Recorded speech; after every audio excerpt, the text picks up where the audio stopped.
Hello everyone, I'm Mrs. Rogers and this is Mrs. Rogers' Kitchen. Today we are going to make an original recipe, actually that we developed in Mrs. Rogers' Kitchen. It's donut pudding. We're going to take old donuts. You know how you buy a dozen donuts and they are always more than you need? So I just throw those old donuts right into the freezer, and we're just going to take a variety of donuts. We need between 2 and 3 cups of donuts. We're going to use all different kinds of donuts. Even if they have frosting on them, it doesn't matter. We're going to use flavored donut. This one has a raspberry flavoring. Just cut them up in about 1-inch squares and throw them in a baking dish. We're going to use some chocolate. Kids love chocolate. The fun thing about this recipe is there's a ton of variations, and so we're going to talk about those. We need to make our pudding next, so we're going to put in 2 cups of milk, and we actually need 2.5 cups of milk. Remember to measure your liquid ingredients in a liquid measuring cup, which means it has head space at the top, because a liquid measure is more than a dry measuring cup. So did you notice? Leave it on the counter, look at it eye level, because the liquids climb the glass, and so that's how you know how much you actually have. In this recipe, you can put in light brown sugar, you can put in 1/2 cup of dark brown sugar, 1/2 cup of light brown sugar, you can put in white sugar if you want. I'm using the darkest brown sugar because I really like that caramel flavor. If you put in half brown sugar, half white sugar, it will give it just a little bit, a hint of butterscotch flavor, but it won't be quite as caramel, and that works better with maple. Actually, if you have maple bars, vanilla, or just a half and half caramel works a little bit better. We need a teaspoon of vanilla, and that's about a cupful, and we need 2 eggs. So remember, just hit your egg, always break your egg into another container, look at it, make sure there's nothing in that egg that you don't want in your food, no shells, no little red spots. Also, you want a yolk that stands up nice and tall and looks pretty. So we're just gonna put that right in the mix. See how fast that was?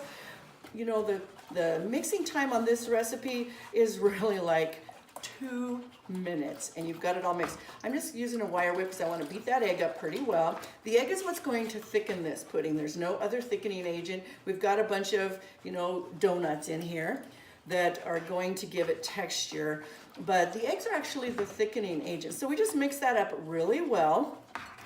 We're going to pour that right on top of here. There's so many fun flavors. I talked a minute ago about chocolate. If you want to do chocolate, put in all white sugar, but increase it to 3/4 of a cup, and then add 6 tablespoons of cocoa to that, and it'll make a great chocolate pudding. Goes good with your chocolate donut. You can also put in other flavor ingredients. So I'm intentionally kind of just smashing those donuts down. I want them to soak up that pudding. And for fun though, lots of fun flavoring ingredients. I'm going to throw in some walnuts, and I like the flavor of walnuts, so I'm not even going to chop them up. I'm going to leave them whole. And we can put in 1/4 to 1/2 cup of chocolate chips. That's so fun. If you like Mounds flavoring, 1/2 cup of chocolate chips and 1/2 cup of coconut. If you like pina colada flavoring, put in vanilla. Make a vanilla pudding, which means all white sugar, all granulated sugar, and then put in 1/4 cup of coconut and 1/4 cup of pineapple. I like crushed pineapple the best, but any pineapple is fine. If you want to lighten up your pudding, you can also put the liquid from, say, the pineapple in, replace some of the milk, and that works fine too. You can put peanuts in here. You can put, say, chopped Snickers bars in your chocolate pudding. How about chocolate pudding, butterscotch chips, chocolate chips, and Snicker bars? Maybe even throw in some nuts like peanuts or walnuts. All of them are great. If you like raisins, you can put raisins in. Also, if you like French toast with cinnamon, you can put in 1/4 teaspoon of cinnamon, put that in the butterscotch, which is what we have right now, the butterscotch caramel, or put it in the vanilla. If you like eggnog flavor, love that flavor, add 1/4 teaspoon of nutmeg. We're gonna cook this in the oven for 45 minutes on 350 degrees. I actually usually leave the lid on You don't have to, but I'll leave the lid on for the first 30 or 35 minutes and then take the lid off, and that way the top doesn't get quite as crunchy. It'll just be nice and brown. One of the signs of having this kind of pudding being done is that it starts kind of puffing. It's actually getting some steam built up in there. To check if it's done, just take a regular old table knife, put it in halfway between the center and the outside. I have chocolate, but I don't have a milky film on my knife. It's perfect. This is done. Just gonna go along the edge, and you'll notice there's some of the filling right there. It's beautiful. It's kind of set up, but it's very hot right now. So I like ice cream too, on a plain old ice cream, but because we don't have ice cream, we're just gonna put a little bit of whipped cream on top. And since this is a caramel pudding, I like a little more caramel sauce.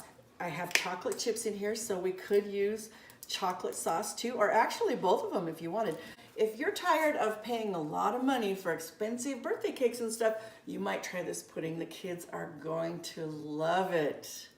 I'm gonna start sharing a bunch of my original recipes with you, so go ahead and click subscribe, and that way you'll know when our new recipes come up and see if you might like them. See you soon.